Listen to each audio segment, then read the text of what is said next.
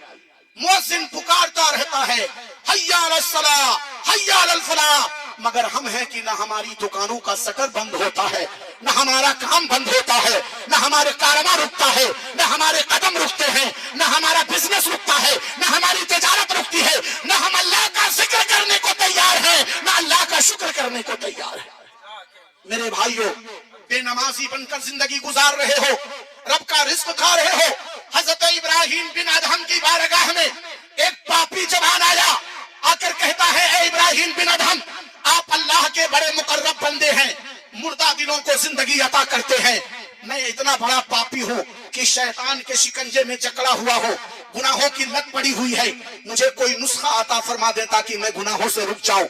حضرت ابراہیم بن ادہم فرماتے ہیں تو گناہوں سے باز نہیں آتا، سن، جب تجھے گناہ کرنے کا ارادہ ہو، شیطان کے قابو میں تو آ جائے، کشا کشا گناہ کی طرف تیرے قدم بڑھنے لگے، تو اپنے دل میں یہ تہیہ کر لے، یہ عزم مسلم کر لے کہ آج کے دن اللہ کی نافرمانی کرنے جا رہا ہے، اس لیے اللہ کا دیا ہوا رزق تو نہیں کھائے گا، اللہ کا دیا ہوا لقمہ اپنے منہ میں نہیں ڈالے گا۔ اگر یہ عزم تو نے کر لیا کہ اللہ کا رزق نہیں کھائے گا کیونکہ اللہ کی نافرمانی کرنے جا رہا ہے، تو یقین مان تجھے گناہ کی ہمت اور جسارت باقی نہ رہے گی۔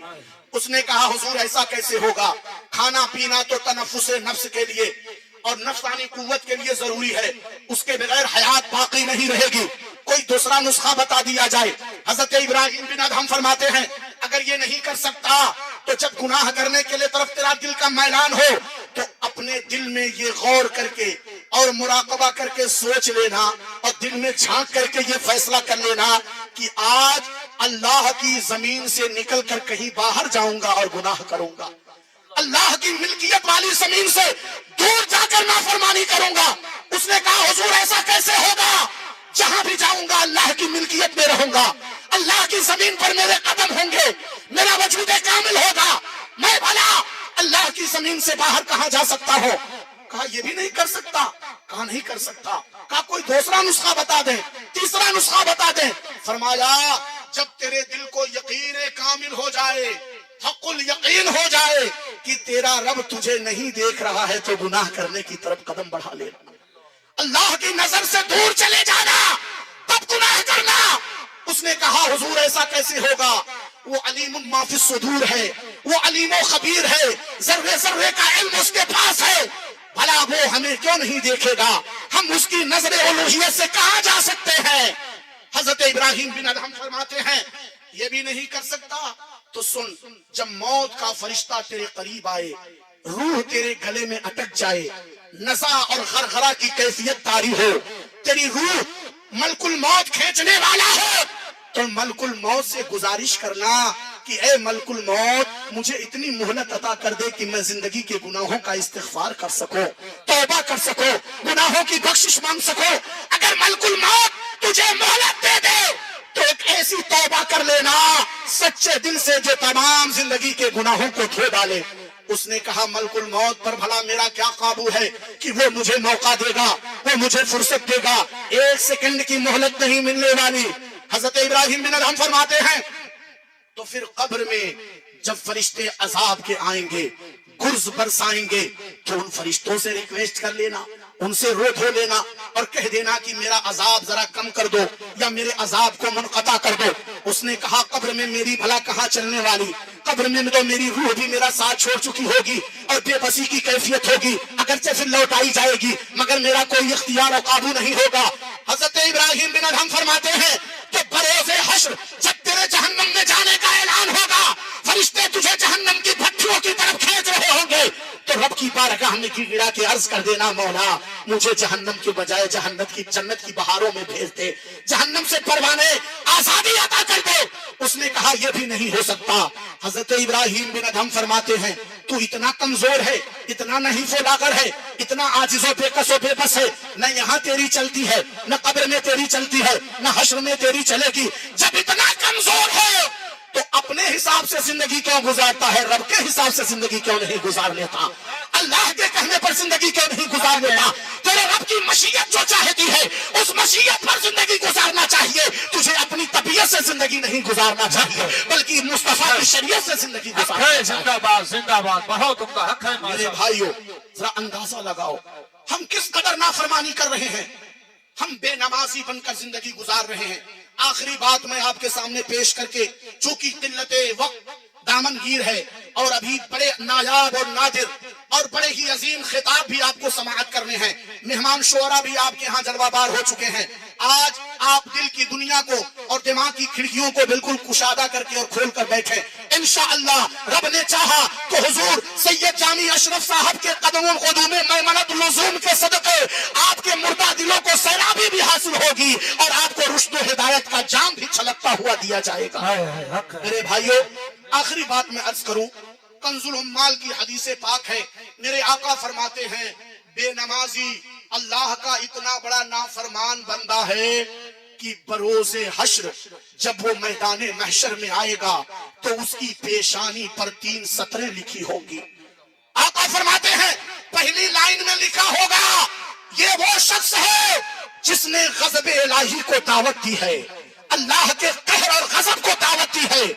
دوسری سطر میں لکھا ہوگا یہ وہ شخص ہے جس نے اللہ کا حق برباد کیا، اللہ کا حق ضائع کیا، نمازوں کو چھوڑتا رہا. اور تیسری سطر میں لکھا ہوگا یہی وہ شخص ہے جس پر رب تعالیٰ آج ذرہ برابر رحم و کرم نہیں فرمانے والا، فضل نہیں فرمانے والا. بتاؤ دنیا میں گناہ کرتے ہو، تمہارے گناہوں کی پردہ پوشی ہو جاتی ہے. اگر تم وقت کے چودھری ہو، چیئرمین ہو، وقت کے بہت بڑے پاورفل اور بہت بڑے سورس والے ہو، تو لوگ تمہارے خلاف زبان کھولنے سے ڈرتے ہیں. اور اگر امام نے کوئی جرم کر دیا جو حقیقت میں جرم نہیں ہوتا، اس کی غلطی ہوتی ہے، وہ غلطی بھی نہیں ہوتی، وہ ایک چوک ہوتی ہے، وہ چوک بھی نہیں ہوتی، تمہاری غلط فہمی ہوتی ہے، مگر چائے خانوں پر بیٹھ کر چائے کی چسکیاں لے کر امام کی پگڑیاں اچھالتے ہوئے تمہارا منہ نہیں تھکتا، تمہاری زبانیں نہیں تھکتی، تمہارا دل نہیں تھکتا اپنے امام کے خلاف. ارے ان حافظوں کی قدر کرو، ان علماء کی قدر کرو. تمہارے 3 بیٹے ہیں، ایک کو ڈاکٹر بنا دیا، ایک کو IAS IPS کی تعلیم دلا دی. سب سے جینیس بیٹوں کو تم وقت کا سب سے بڑا ڈگری ہولڈر بنا رہے ہو.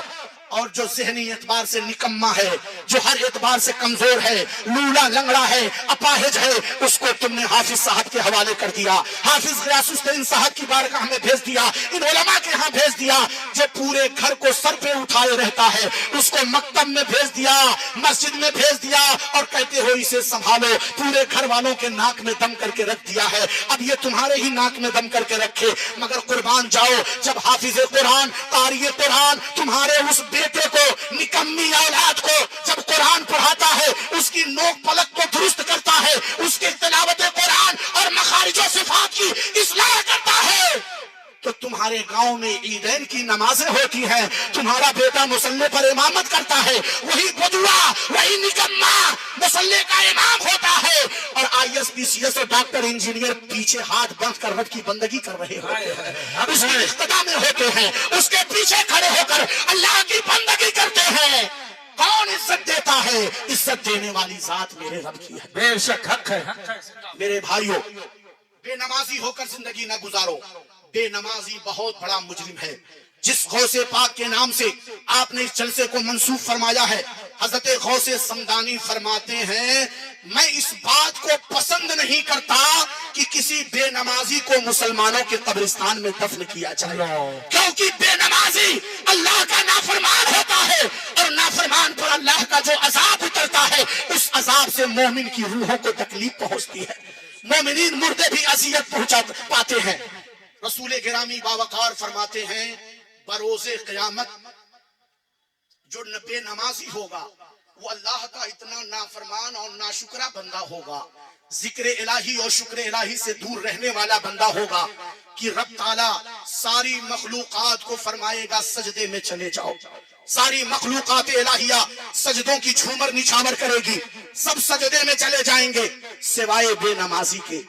بے نمازی سجدہ نہ کر سکے گا، سجدہ کرنے کی قوت نہیں گئی. آقا فرماتے ہیں اس کی کمر میں اکڑ پیدا ہو جائے گی جیسے لکڑی کی تختی میں اکڑ پیدا ہو جاتی ہے.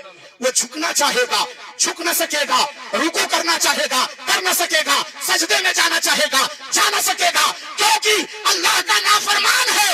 ذلت و رسوائی اس کے سر پر برس رہی ہوگی. وَقَانَ يَوْمَ الْقِيَامَةِ مَا قَارُونَ وَحَامَانَ وَشَدَّادَ وَنَمْرُودَ وَعُبَيْ بن خلف، اور قیامت کے دن اس کا حشر حامان، شداد، نمرود، فرعون اور ابی بن خلف جیسے باغیان خدا کے ساتھ ہوگا. ان کی صفوں میں کھڑا ہوگا، ان کی لائن میں کھڑا ہوگا، دشمنان خدا کے ساتھ ذلیل و رسوا. بتاؤ کون سا مسلمان ہے جو یہ چاہ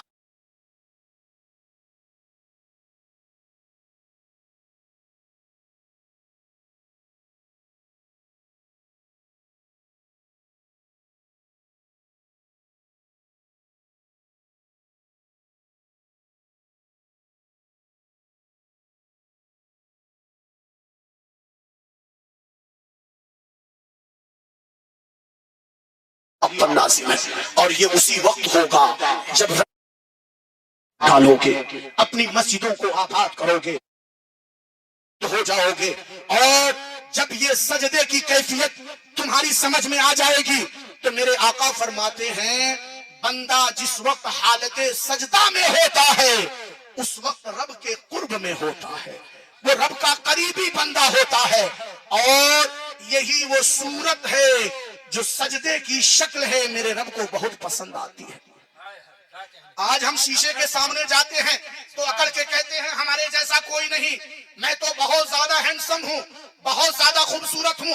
میرے آقا فرماتے ہیں سنو، مومن اس وقت خوبصورت ہوتا ہے جب رب کے لیے وہ سجدہ کرتا ہے، جب سجدے کی کیفیت میں ہوتا ہے تو اس کا حسن دنیا کے حسن سے بڑھتا نظر آتا ہے، اور میرے رب کا وعدہ ہے تم میری بارگاہ میں جھکو گے میں پوری دنیا کی حکومت تمہارے قدموں میں جھکا دوں گا، اور دنیا والوں کے سامنے جھکو گے تو ذلت و رسوائی تمہارا مقدر بنا دی جائے گی۔